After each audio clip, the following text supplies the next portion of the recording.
And all greetings, blessed be. This is Gilles Mancillon. I wanted to thank you for tuning in to my channel to spend this little moment together. I wanted to discuss very briefly the time of the eclipse. We are today going through eclipses are the most important form of transit in terms of astrology because they eclipse everything else, and so that gives us an opportunity for reassembling things and so they remove things. They bring things to the surface, and this first eclipse is in is a full moon in Leo. That is a moon that, as far as Leo is concerned, it addresses all of that which is highly personal to us. That is what we will, what we want, what we desire, or our romantic. It's a very romantic moon, and has to be. So we have to be able to integrate those to utilize this energy to balance out, to allow this all the aspects of our life that is important to us. Of course, the first thing is health. So we want to have health, finance, romance, family, career, creative projects. All those things needs to be expanded. We need to move out of whatever is preventing us from finding this sovereign self. The Leo is a sovereign being. It has to be at the center of the show, and within our life we are the center of our life. So this is the idea of understanding that all come from you and within you and through you. And so this so we do have to find this point of sovereignty within ourselves. That is something that is gradually coming to us, and so it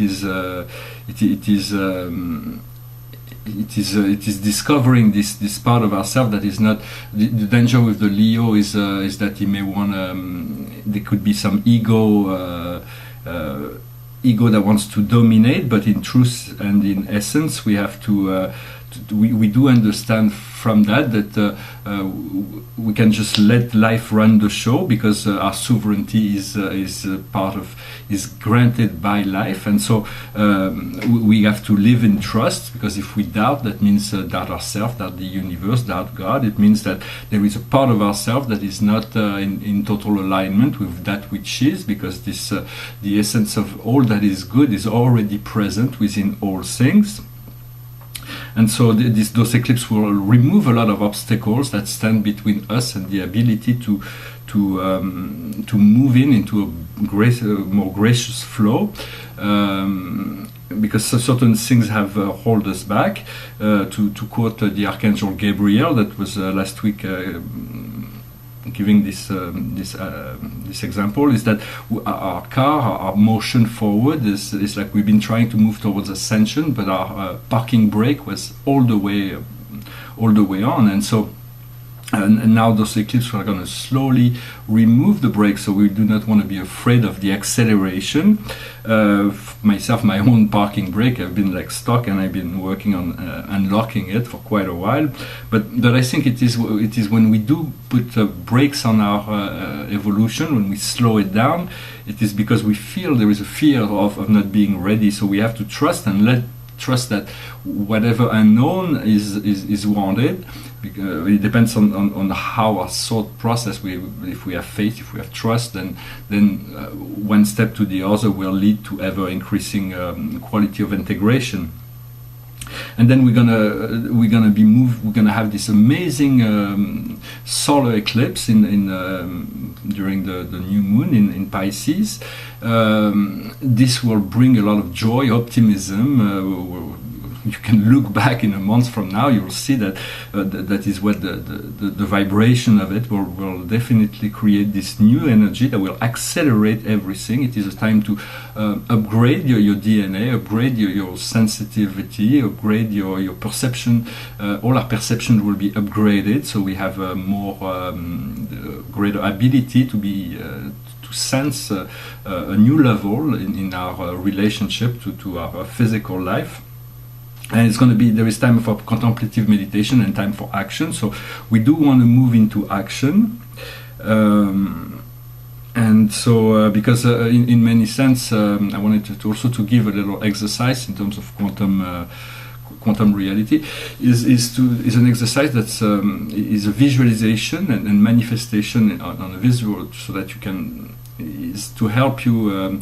Is the idea is to imagine that you're in a dark room and you have your DNA. It's a giant spiral, and then there is two strands. One of strand is creator, the other strand is individuality, and it's linked, and there is all kinds of, and it goes. It's very, very long, and so you visualize this DNA, or you imagine it, and then once you see it clearly, you begin to climb on it, and then when you get to the top, there is a great bright light, and there is an ecstatic feeling. And then you see what feeling, what experience you have, and it's always good to communicate with your DNA to bring it light and love, so it feels. So you connect to it, you become more aware of your own self and programming. For this is something we'll definitely have to return to over and over again, the understanding of what is going on within the DNA. Because we have to understand that when we at some point we're gonna be in a point we have to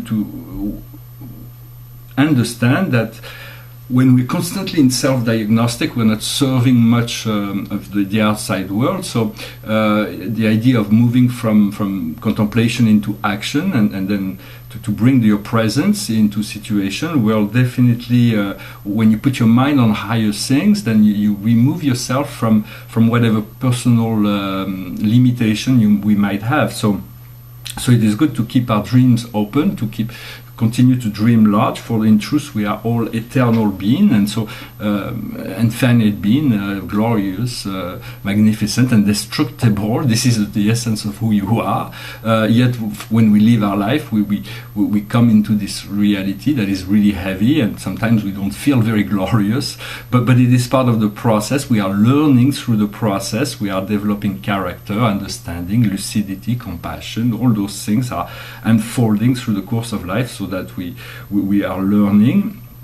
And so the understanding is that we, as a soul, as an eternal soul, an immortal soul, we have it's like the center of a wheel, and then we have projected in different time and space all kinds of reality, and all those realities are experienced as one from the eternal standpoint, but from a linear standpoint we want to reintegrate whatever has meaning and value, so that this higher self, this eternal self, can become more connected and able to become eventually the master of the physical vehicle. And as it integrates, it anchors, and then the divine presence is essentially the great unificator in terms of what is going on within the collective consciousness. For it is a force, as you awaken your own divinity, the divinity of everybody you come in contact with is being awakened if they are receptive to that. And so well, I just wanted to pass by and give a little message. I hope that was interesting for you. I'm gonna pull out a few cards for the day. I didn't have time to do this message in English yesterday, so I wanted to briefly return to it and see. But now it's another day, so probably have other cards. I'm gonna pull 5 cards. The first card is the situation, and the situation is trust. You have to trust. You have to let go. The more you trust, the easier things flow, and to let go of fear, basically. What is invisible, what is not seen at the moment, is creativity. Is the great Mother Nature. It is the wholeness of receptivity. It is the fullness of nature, the renewal, the universal creative connection that we have to a greater understanding, a greater archetype of life. What we see in the outside world, what is before us, is postponement.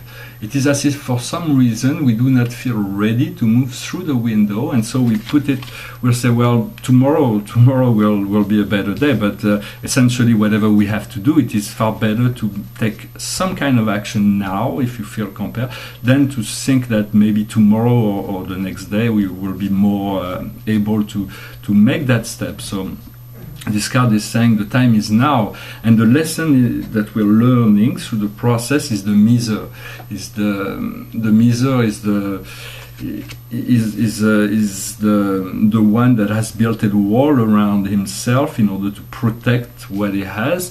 The understanding of that is that nothing that is material is truly belongs to us. We do love the idea of private property ever since civilization was created, but yet nothing really truly belongs to us. We are only the guardian of those things. Our physical body, our personal belonging is all just a loan that the universe, God, gives us to use, and through a chemical process it gets transformed eternally. But all of it is just so that the consciousness can ascend. As you realize that, you detach from material matter and you can let it go, let it flow, and it returns whatever the universe keeps on providing. So there is no more need to hold on to anything. You can be generous with it, and then from that understanding that there is no more lack, no more sense of, you move in a pure flow of abundance. Of course, you have to minister your energy, your money, your time. Everything has to be within the parameters that is aligned with your own soul frequency. And then the result is adventure. It is a sense of adventure. It's the little boy that's going in the middle of the night, in the middle of the woods, and he discovered this because of his courage to go to want to have that adventure. He discovered this rainbow door, and he moves into a adventure. So the adventure is the unknown, but it's also the sense of adventure, the zest for life. It is important to be creative. Do not find ways to I mean, I'm just giving advice here, but you have to be patient and perseverant no matter what, and accept yourself, love yourself, yet find ways to be more creative, to feel more life, to be more alive. Whatever increase, those eclipses will greatly enhance, but we have to prepare ourselves for that. The more we are prepared, the more we'll be able to access this cosmic elevator that will raise our consciousness. Once we realize that there is nothing to wait for we are already there. It is the card of laziness. It is the card of success and achievement, but yet success and achievements are only relative to whatever we had desire. We have achieved success in terms of what we were, so we can wait patiently for it to happen. Yes, there is a need to liberate ourselves when it comes to action in relationship to what life is pushing us to come out of our box, come out of our comfort zone, because we've been conditioned to accept certain situations or certain conditions of being that are not always pleasant. When there is no need for that, we have to move into a flow of joy and happiness and share that joy and happiness with others. Then we are able to completely let go, to find a new vision, to surround all of those things that do not work. Of course, that will create thunder and lightning. It's going to be to recreate something, to recreate a life that is better. Sometimes you have to completely let go of everything, then life brings it back together. But as long as we hold on to something, life is still waiting for us to let go before it can brings up the new. And the way we're going to do that is through silence. Silence is the greatest teacher. It is where all knowledge true knowledge is to be found. We'll come to discover that true knowledge comes from within. It's everything that is outside is just a mirror, a reflection of whatever consciousness we are exposed to and connected to in relation to our own perception of things. So there is all kinds of new discovery that will be made in terms of self-empowerment and healing and freedom from conditioning. A great deal will happen on the earth stage as well, but for now we have to our only mission is to be well within ourselves, to feel good, to feel creative, to feel fulfilled. And from there, we can receive more. We move from action into non-action, and we find the harmonious connection between the path of action and the path of non-actions. For it is always a balance. We expand, and then we have to find balance. And then once we have balance, we have new desire that force the expansion, and then we have to find balance. And it is a constant cycle. So astrology is a great mirror to understand the relationship, it is like a translator of energy. It provides the energy, but it also explains it when you look at it in certain ways. It gives you rational understanding.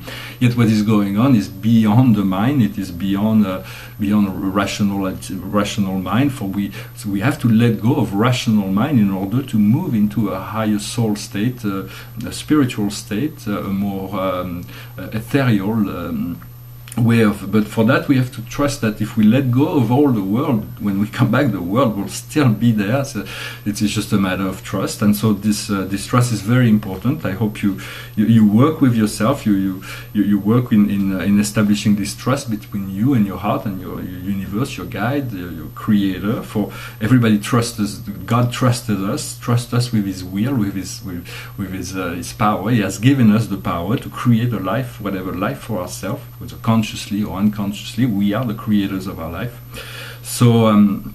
So this is what we are coming to discover, and as time goes on, we will be discovering those inner powers, and we'll feel a lot more anchored within the fifth dimension, which is the great light that is at the end of the tunnel. Well, I wish you a wonderful day. I thank you very much for your sharing, commenting, subscribing. I thank for all my new subscribers, the old ones as well, and it's nice to see this channel is growing. I wish you a wonderful day, and I'll talk to you later. Namaste.